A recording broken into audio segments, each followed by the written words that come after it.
Hey guys, welcome back to Salem, Cellar. So in honor of Shark Week at the Cellar, today we are going to be discussing the movie The Meg. But first, make sure you just hit that like button, make sure you're subscribed, and I'll be right back.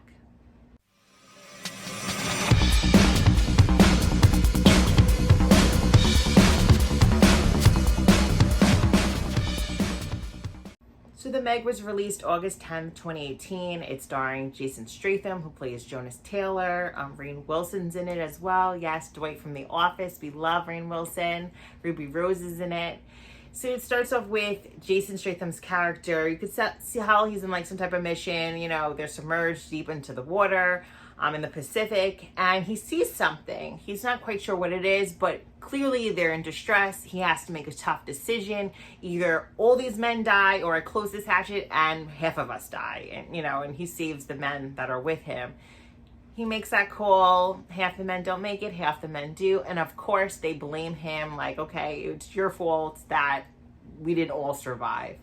So years later, a group of scientists are exploring that's kind of the same area, and they run into this massive creature that they have no clue what it is, and they are pretty much stuck and stranded where they are. So of course they have to call Jason Statham for help. He's the superhero of these movies, and he comes in and he's like, look, that's the creature that I was telling you guys about originally when you didn't believe me. Yes, it's the 75-foot megalodon. Yes, coming after them. So yeah, how terrifying. When there's a great white shark, we're pretty scared. Now imagine the Meg coming after you. That's no joke. So of course he saves part of the team. One of the men actually sacrifices himself so the rest of them can get out of there. So yeah, apologies are in order. He gets an apology from one of the men who blames him for it all. But they are just now trying to figure out how they can get their hands on this prehistoric shark, which is kind of like a bad idea. Just kind of stay away from him. So that's basically the plot of the movie. This movie is PG-13, so you can bring the kids. It's a little bit bloody. It's not that gory for a shark movie. There are some deaths. Overall, it is not a bad shark movie. Now, I have fun with it. It's a good time. I have my issues with it. Of course, I didn't read the books, which I wish I would have. I hear mixed reviews. People who've read the books, think it's a little silly, a little goofy. They were expecting something a lot darker, a little bit more serious. And then other people are just like, no, this movie rocks. This movie is amazing. I loved it from start to finish. Now, I do enjoy this movie and I can watch it a lot, but one big issue with me is the acting. The acting is not that good. There's some characters in it that I'm like, okay, it's not that good, the acting. I'm sorry I said it. Also, some of the lines are just a little cheesy for me, when you are coming across this type of monster, this beast, this massive dinosaur that has never been seen, I would just expect more, I guess maybe a little bit more darker scenes, a little bit more just to being a little bit more brutal, I guess I don't know if that's the right word for it. There is a scene that's really cool to me. They are underwater, and this little girl, which she's extremely cute, her acting was on point. She was phenomenal in my opinion. And she's walking around their underwater ship, and she sees something coming towards her, and it's the Meg, which was pretty scary. And it just comes at the ship and kind of cracks the glass, so you kind of see the teeth, so you see what you're dealing with, what this beast is, what this monster is. So it's nice that you got an up close and personal of the megalodon. It's not kind of you're just seeing this the shadow of the shark. No, you see it front and center. That was cool.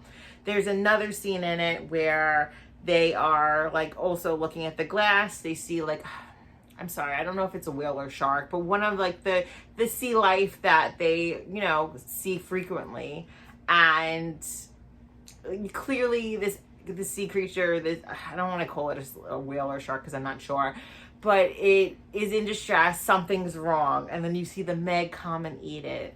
Yeah, it was really sad. I didn't like that. I know it's a little CGI and it's not real, but It was sad. So cool little fact.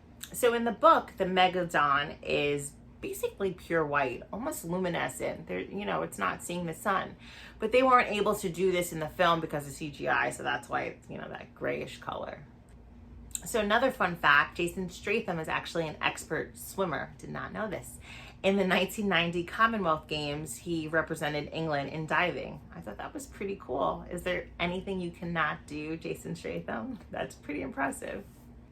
So in this movie, they basically just go on a suicide mission. Yes, we lose some characters. You're not really too sad when you do lose a character because there's really no character development. It's a shark movie. Now, if you went into this movie kind of like super serious, like you were going to see Jaws, I'm sure you would be disappointed. But if you were kind of going into it like a little lighter, like you were going to see Deep Blue Sea, you're going to have a good time from start to finish. It is not a bad movie. It's a little goofy at times, and it's not like I said, super, super serious, but it is a great film. My biggest complaint is the acting, and some of the lines are a little cheesy, but overall, I did love it. I can watch it often. It is not a bad shark movie. It's just like not a super, super Jaws level, Jaws quality shark movie. But I am a fan. Like I said, I own this movie, so I'm not bashing it. I do enjoy it, but it's not what people expected from the books. Everybody I speak to did say the books were phenomenal, were kind of dark, and this wasn't what they expected from it. I do want to read the books. I do want to see. I want to compare the two. I don't know if it's going to make me not like this movie. I hope it doesn't, but I'm very interested in what the book has in store. So this movie has a happy ending. Well, kind of happy because we lost a few people along the way. But yes, the rest of the crew does survive. The megalodon gets stabbed in the eye, and the other sharks, regular sharks, come in and just like finish this big monster off. And everybody's happy, and they sail off to the sunset. So yeah, that's how it ends. It's kind of a predictable ending, just kind of the characters that just weren't really that big, got eaten. Spoiler alert, Rainn Wilson does not make it, which stinks. He wasn't really that much of a likable character in this movie, but he is a favorite of mine. So I didn't want to see him, get eaten by the shark, but he does. But yeah, the rest of the characters, they're not really kind of like bigger characters in the movie. The main characters do survive and just happily ever after. So yeah, that's how it ends. Kind of like a predictable ending, but doesn't mean it's a bad one.